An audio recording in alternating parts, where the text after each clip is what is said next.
miedo al lunar. Bienvenidos a un nuevo programa de Espacios con Alma y Música. Hoy nos encontramos en el barrio de Palermo para recorrer el edificio de la Academia Nacional de Medicina, proyectado por el escultor y arquitecto Antonio Peretti e inaugurado el 16 de abril de 1942. ¿Me acompañan a recorrerlo? ¿Vamos? El edificio está catalogado con nivel de protección estructural. La construcción estuvo a cargo del Ministerio de Obras Públicas, organismo en el que Peretti se desempeñaba. Respecto al valor histórico testimonial, se trata de un lugar que ha sido testigo de eventos, personajes y actividades históricas, inherentes al desarrollo institucional que ha vivido durante décadas la Academia Nacional de Medicina de Buenos Aires. Desde lo artístico-arquitectónico, el edificio conserva un alto grado de autenticidad, tanto en su interior como en su exterior, fundamentalmente en los elementos constitutivos de su fachada neoclásica, con sus destacables ornamentaciones, el aula magna y la biblioteca. En cuanto al valor paisajístico-ambiental, su ubicación es privilegiada al encontrarse en una avenida frente a un enorme espacio verde como es el Parque Las Heras y en una zona de actividad comercial considerable del barrio.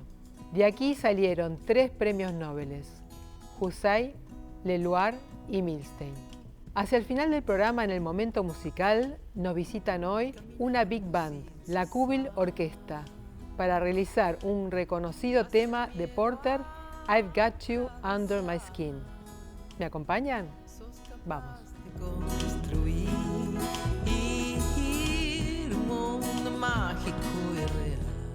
Bueno, y aquí estamos en la Academia Nacional de Medicina de Buenos Aires con el doctor Antonio Raúl de los Santos. Muchas gracias por recibirnos. No, el agradecido soy yo. Para nosotros es una gran satisfacción recibirlos, poder mostrar la magnificencia de este edificio, su historia y sobre todo poder comentar las personalidades que le dan vida. El edificio es algo importante, sustancial de la Academia, pero lo que hace a la esencia de la Academia son las personas que en este momento deben estar mirando en nuestra gestión y que nos controlan y nos obligan a ser cada vez mejores. Vos fuiste hasta hace poquito director, ¿no? La Academia tiene una estructura de conducción donde hay un presidente, un vicepresidente y un consejo de administración. Ahí está.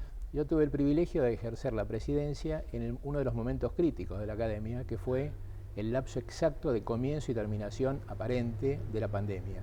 Ajá. Y en realidad lo que parecía ser una desgracia, tener que desarrollar una tarea honorífica en esas circunstancias, fue a la postre una suerte, porque le permitió a la Academia mostrar a la comunidad general y a la comunidad médica para qué está hecha la Academia, para qué fue pensada y para qué fue estructurada por tantas personas que en el camino nos han formado. Y con las que tenemos, además de la comunidad, una deuda que tenemos que cultivar y respetar. Bueno, yo te invito a que la recorramos juntas, ¿te parece? Muy bien, es una buena idea y con todo gusto la voy a conducir, voy a hacer un cicerone de los lugares que amo. Bueno, muchísimas gracias. Ahí a vamos. ustedes.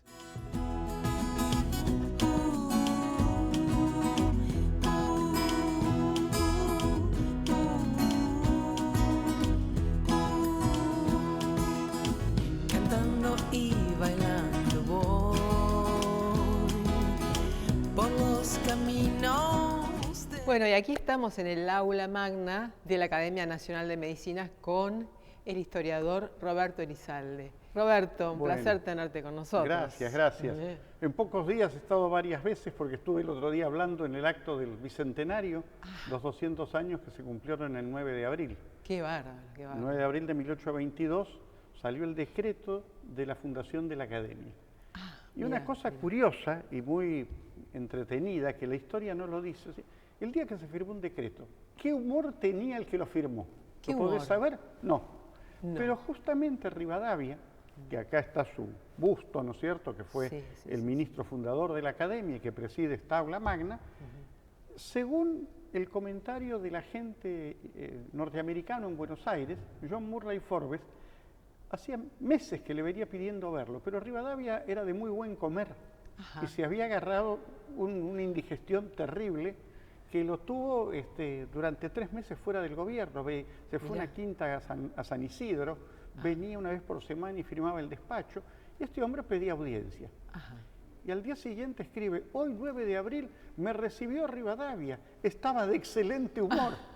O sea que esto nos permite saber hasta qué humor tenía quien firmó el decreto de la creación de este organismo, que fue tan importante porque reemplazó al protomedicato de la época colonial, que duró hasta 1810 y un poquito más. Después hay un instituto de medicina, y la academia es una idea rivadaviana, como muchas de las cosas que llegan a Buenos Aires en esa época, porque esta academia fue fundada 2 años después de haberse fundado la Academia de Medicina de París. Exacto, ¿no? Entonces, no es poco. Estábamos muy adelantados, ¿no? Muy adelantados. Muy conectados con el mundo. Sí, y funcionaba en un predio que se usó para todo, que era la Manzana de las Luces. Ajá. Este solar se construyó en la donación que hicieron los hermanos Rafael y Marcelino Herrera Vegas. Claro. Y Marcelino Herrera Vegas era médico. Y su nieto, el doctor Julio Uriburu, fue uno de los pocos presidentes honorarios de esta academia, como lo fue en su momento el doctor Castex. Claro. Una academia, además de la que salieron 3 premios Nobel. Exactamente, ¿no? Leloir, José y Milstein. Milstein, sí. La riqueza que tiene esto, bueno, y esto que es magnífico con esta cúpula, con un salón espléndido, ¿no? El otro día me acuerdo que estaban todo iluminado con esas luces mientras se ejecutaban una orquesta acá el día del cambio de presidencia, o sea. Es un edificio que es un palacio de la salud, ¿no? Yo creo que es un palacio. Lo que pasa es que esto da una idea cabal de la gran Argentina. Todo se construía para lo grande, para palacio. O sea, era un palacio, o sea, los colegios. Hacerle un palacio era un honor, ¿no? El colegio normal, el Nacional Buenos Aires, ¿qué son? Son palacios de la educación. Claro. Las aguas corrientes tienen un palacio. O sea, el Consejo Nacional de Educación, el Congreso magnífico, imponente, es un palacio. O sea, pero efectivamente se construían estas maravillas, o sea, con bibliotecas hasta el techo, que acá hay una biblioteca estupenda. Y ahí vamos a ir a recorrerla. Sí, después los que estuvieron acá, o sea, fueron figuras eminentes realmente en la historia de la medicina. Los sitiales que llevan los nombres de los grandes maestros, desde los primeros que hubo hasta algunos que son los últimos o contemporáneos. Y también hay salas, ¿no? Hay salas, o sea, hay servicios también de asistencia, de investigación. O sea, reúne la academia un sinfín de conocimientos, y además hubo gente curiosa como miembro de la academia. Por ejemplo, Vicente López y Planes, el autor del himno. Todos los tenemos por el autor del himno. Sí, exactamente. Un abogado que escribía, que era medio poeta, que hacía esto. Bueno, no, pero Vicente López era un hombre que le interesaba mucho la física, le interesaban las ciencias exactas. Qué bueno, Roberto. Bueno, placer todo lo que nos contás y un placer tenerte en el programa. Espero que se repita. Se repetirá. Buscaremos otra cosa o algún otro motivo. Muchísimas gracias. Un montón, ¿eh? Bueno. Muchas gracias. Gracias.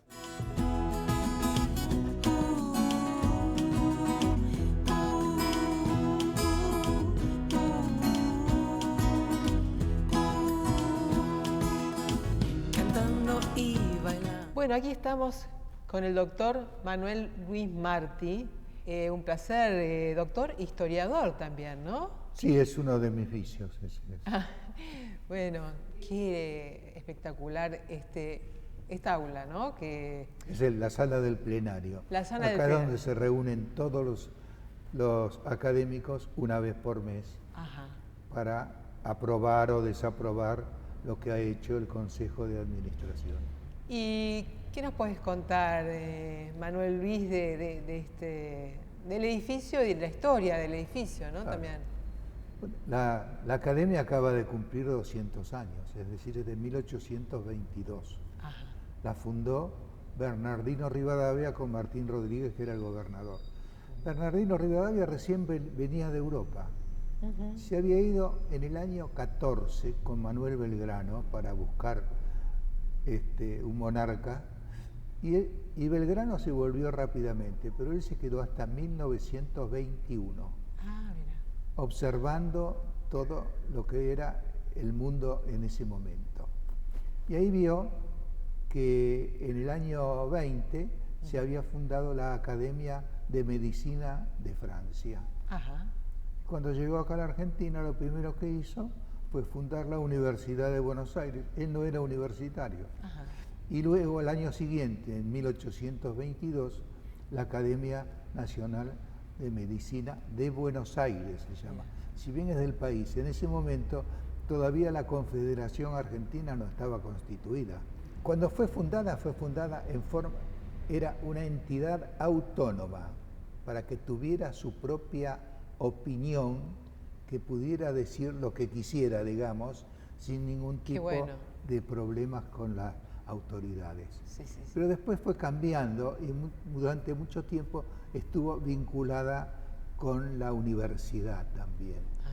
Hasta que en 1920 se le ocurrió a un presidente que se llamaba Eliseo Cantón, era un tucumano, se le ocurrió que tendría que haber un local, que tuviera un local propio, que no dependiera de la universidad. Y en el 25 llamaron a dos arquitectos, Peralta Martínez y Denis, pero evidentemente hicieron un proyecto que es del año 24-25. Por eso las características edilicias de este edificio. Porque tiene una concepción filosófica y arquitectónica del año 24. Fíjate que por todos lados hay banderolas, por ejemplo, que hay una altura muy grande en los techos. Es decir, es una construcción antigua, porque recién se pudo inaugurar. En el 29 se puso, el que hizo todo realmente para que saliera este edificio fue Mariano Castex, que fue presidente en el 26 y que era pariente de Alvear. Entonces en el 25 consiguió que las academias todas fueran autónomas. Así que las academias son asociaciones civiles que no tienen que ver con el Estado, son privadas. Y ahí consiguieron 150.000 pesos y se comenzó la construcción. La construcción, ¿dónde? En un terreno que habían donado los hermanos Herrera Vegas en honor a su padre Rafael, que había sido el primero que había venido de Venezuela, eran venezolanos. Y acá se comenzó, pero en el año 30 hubo ya problemas políticos y se suspendió, y al fin se pudo continuar y se inauguró en el año 1942. Que también era presidente Castex. ¿Algún otro arquitecto que intervino en la construcción? Antonio Peretti, que seguramente pertenecía al Ministerio de Obras Públicas, y fue uno de los que se ocupó, pero con mayor intensidad seguramente, que otros ingenieros y arquitectos que también estuvieron involucrados en la obra. El edificio está catalogado con un nivel de protección estructural, entonces. Tiene 13.000 metros cuadrados en total. Que lo más grande de todo es el aula magna, en el que caben 500 personas. Es una belleza arquitectónica. Una belleza. Bueno, Manuel Luis, un placer enterarnos de todas estas historias del edificio, y te invito a seguir recorriéndolo. ¿Cómo no? Encantado. Muchas gracias.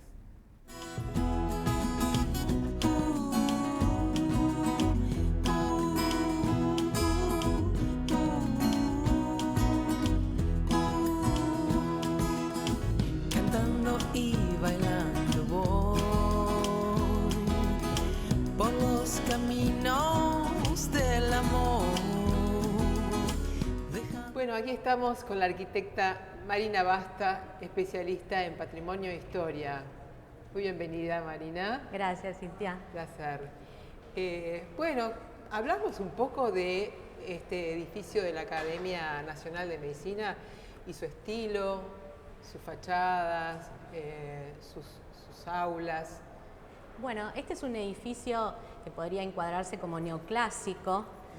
Si bien el neoclasicismo fue anterior en la historia de la arquitectura, alrededor de los años 40, cuando se proyectó este edificio y se materializó, claro. El neoclasicismo seguía estando con un estilo bastante monumental y el edificio está implantado en una parcela que es bastante particular porque es triangular, da 3 calles en una manzana que también es particular, no es una manzana típica de Buenos Aires, sino que da a Las Heras, a Coronel Díaz y a Pacheco de Melo.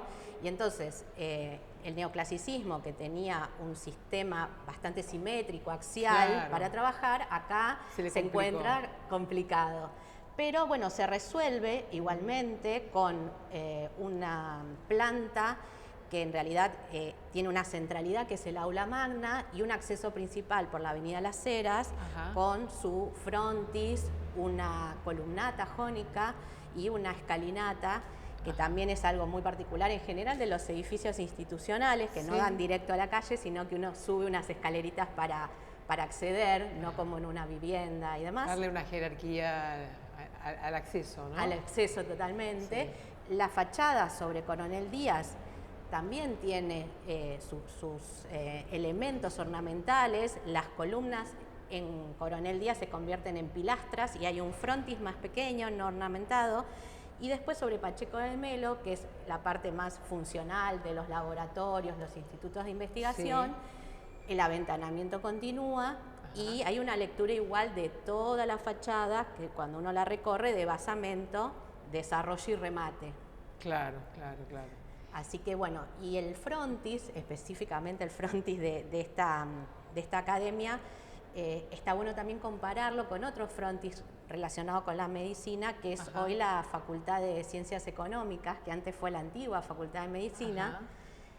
Ese frontis en realidad es mucho más literal porque muestra una intervención quirúrgica y este es más alegórico. Claro. Tiene diferentes figuras que van haciendo alegorías referidas a esta academia. Por ejemplo, ¿cuáles? Bueno, tenemos a la medicina, tenemos a la caridad, que debe estar siempre relacionada con los actos médicos.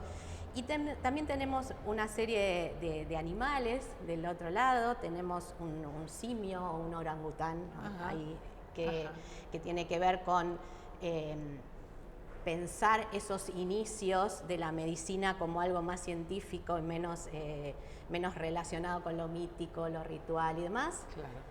Y el frontis, igual en su parte central, tiene el escudo nacional. Claro.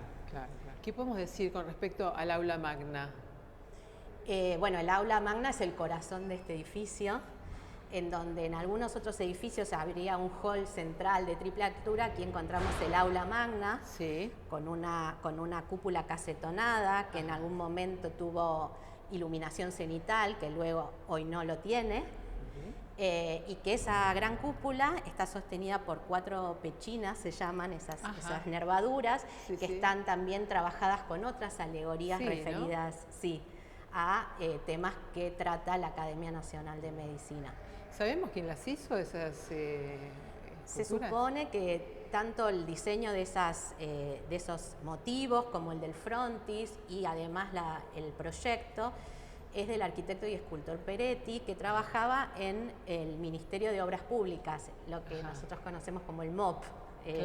Antiguamente. ¿Y sobre la biblioteca tan imponente que tiene? Sí, esta biblioteca tan imponente que precede al edificio, que fue mudada en su momento y que obviamente siguió aumentando en volúmenes, que tiene una gran cantidad de incunables y sobre todo también de tesis originales de muchas luminarias de la medicina, por ejemplo de la doctora Grierson, o también de los premios Nobel, Hussein y Leluar, están también aquí sus tesis, y además tiene un mobiliario muy particular también diseñado como el mobiliario y la luminaria del aula magna, que también son originales.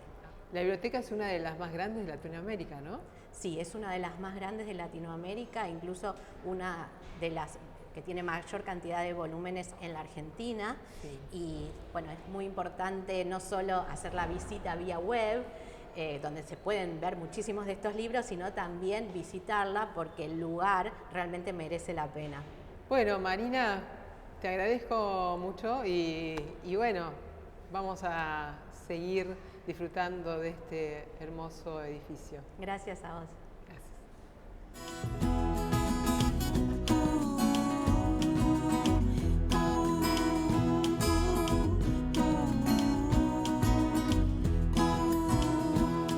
Bueno, y aquí llegamos al momento musical del programa, en este impresionante lugar, espacio, esta biblioteca rodeada de miles de libros de tantas épocas, ¿no?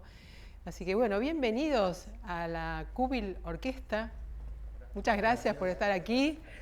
Aquí vamos con el arquitecto Pablo Balán. Bueno, arquitecto, ¿qué le parece? Bienvenido, ¿no?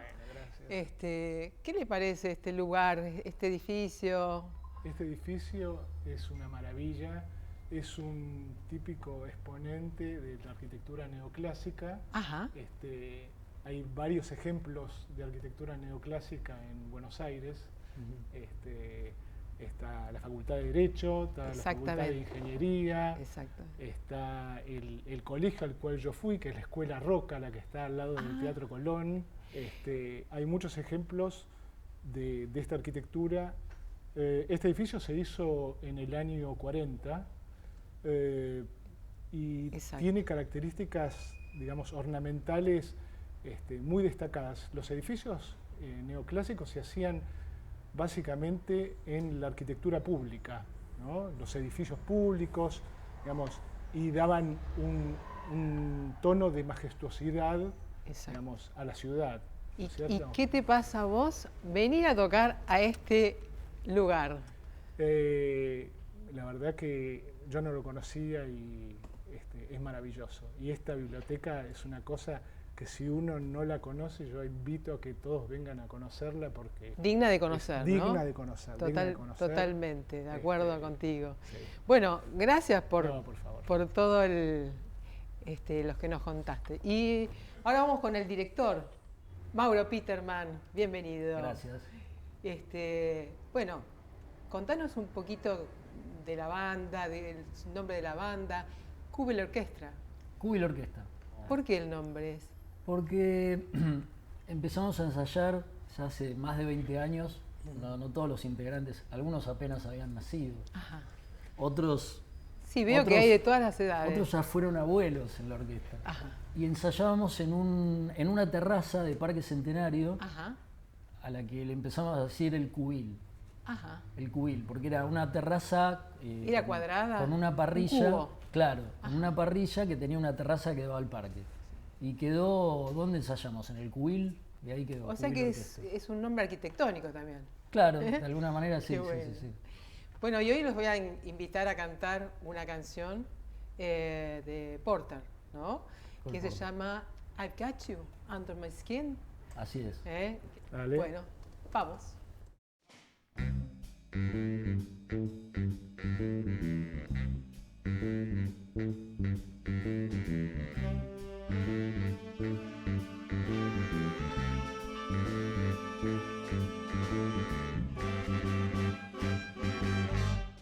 I've got you under my skin.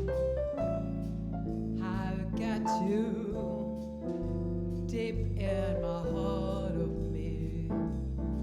So deep in my heart, not really a part of me. 'Cause I've got you under my skin. I tried so not to give in. I said to myself, this affair, I'm never gonna lose somewhere. But how do I try to resist? Baby, I know somewhere. 'Cause I got you under my skin. I sacrifice anything but my full of things. How do you in spite of a warning voice? Come to the night.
skin.